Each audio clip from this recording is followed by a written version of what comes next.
Hi everyone, my name is Siti Fatimah binti Hamid. My group members are Ammar Farhan bin Azme, Muhammad Najmi Mursyidi bin Zainon Abidin, Ainur Safia binti Azizan, and Fasihah binti Abdul Latiff. So today we will present leadership, which is ASEAN company for the subject Organizational Behaviour for the Hospitality and Food Service Industry, HTC 630. Company background. ASEAN Berhad is a well-set-up corporation in Malaysia. It is an index on the principal boards of Bursa Malaysia Securities Berhad on the ground that 2004. ASEAN Berhad is a part of the ASEAN Group, a world well-known low-price airline that operates terminus networks locally and internationally.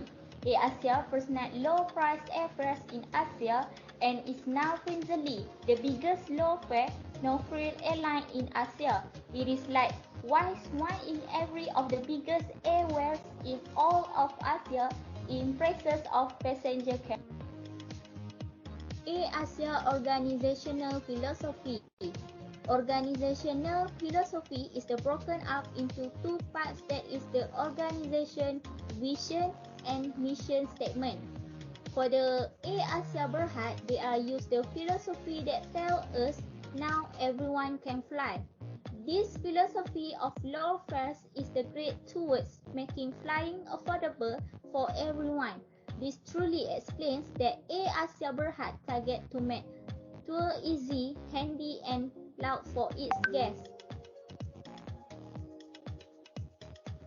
Leadership. In ASEAN Berhad, the leadership style practiced by Tony Fernandez, CEO of ASEAN, is charismatic. Despite having various international awards and accolades for ASEAN, Tony Fernandez remains a totally down-to-earth and approachable boss who has a bright smile for everyone. For example, all of the personnel in ASEAN have Tony's cell number. Tony Fernandez turned into named Forbes Asia's 2010 Businessman of the Year. Forbes named him as a single charismatic pioneer. He is absolutely a charismatic speaker as he speaks at the stage that the layman can understand.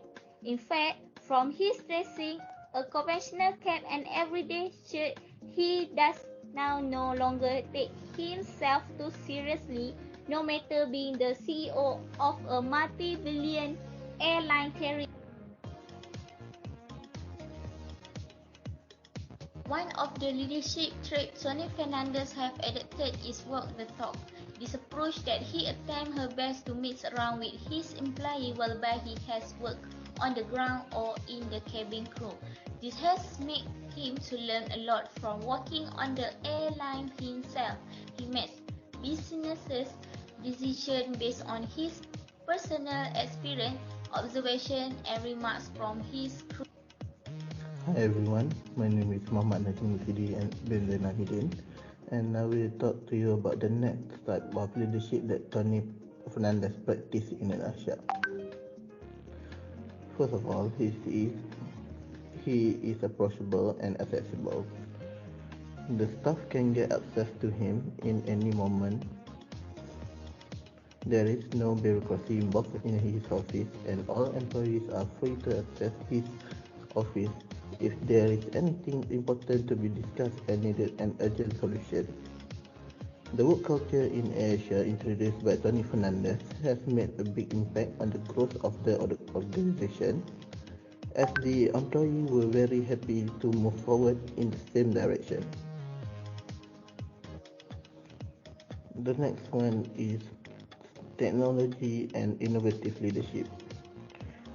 As a leader, Tony Fernandez utilized technology in its business operation. Tony also aware about the usage of social media as a part of business communication. He's using social media as for promotion for his business. I am Fasihah binti Abdul Latiff. I will present about the impact of leadership in ASEAN. ASEAN Berhad present a practicality and difficult perspective in the organization. The first impact of leadership in ASEAN is realism.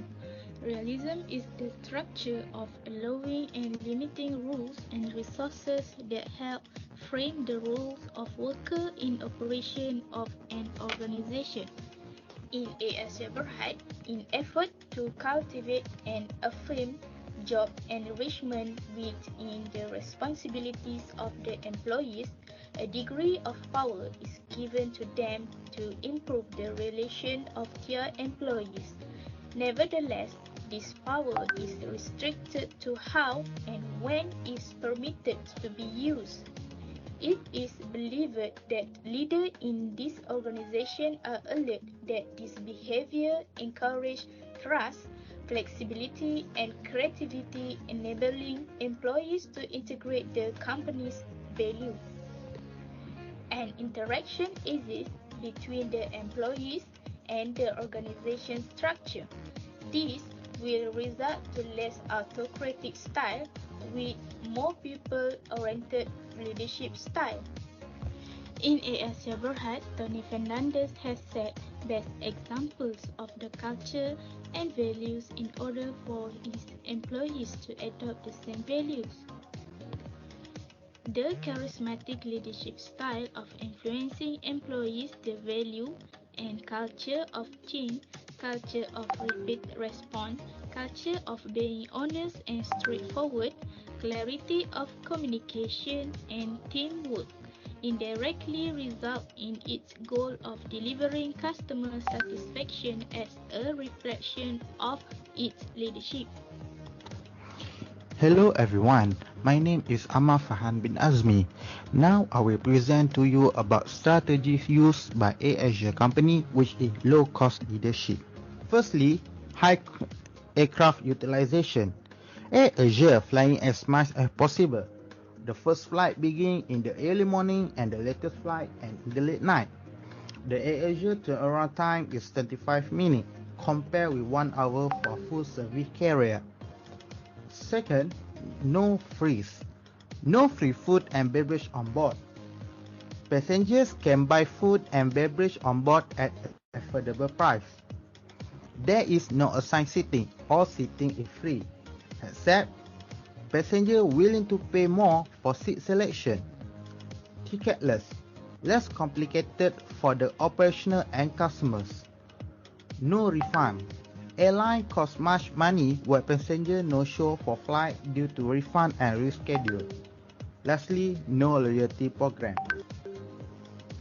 Modernized operation. AirAsia use a single type of aircraft that enable the staff are specialized in a single type of aircraft. AirAsia only offers single class seating. If passengers want to have special privilege to choose a seat, they have to buy express boarding. Lastly, basic amenities. AirAsia in many countries uses secondary airport. For example, Malaysia use LCCT instead of KLIA. AirAsia does not offer business lounge for its passengers, even for very important people.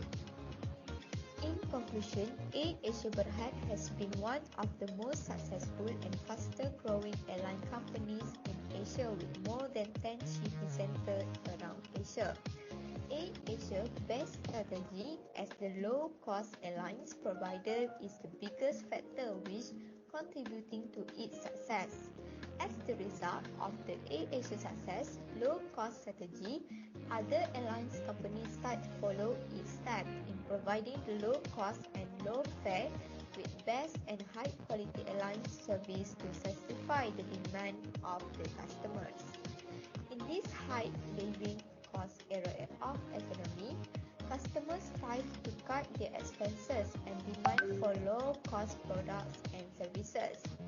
This is the main factor why AirAsia low-cost strategy is the most effective strategy that contributes toward its success. We believe that in the future, more airlines company will follow AirAsia's step and provide more low-cost airline and transportation for the customers. Thank you for watching our video presentation.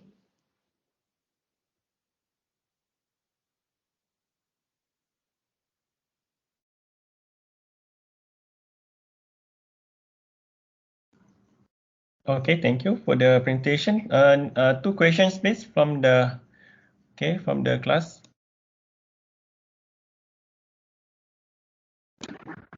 I want to ask why ASEAN use low-cost leadership as strategy in their company.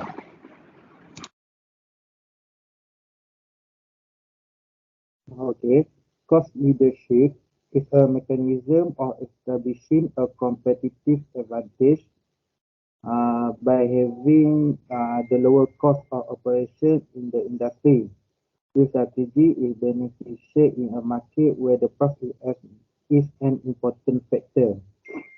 The main objective of low cost is to gain huge market and provide the flight service to a broader market, but it has some challenges in the market. Okay, thank you, Ammar. Okay, thank you. Next question.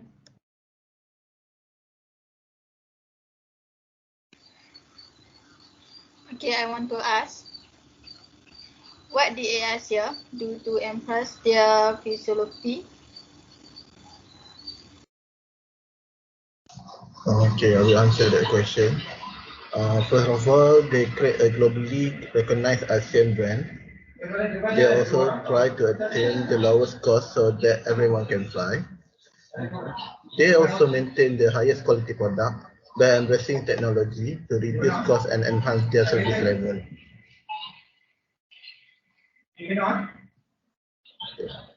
Hope that answers your question. Maybe, yes. Okay, thank you, Group 3. So we proceed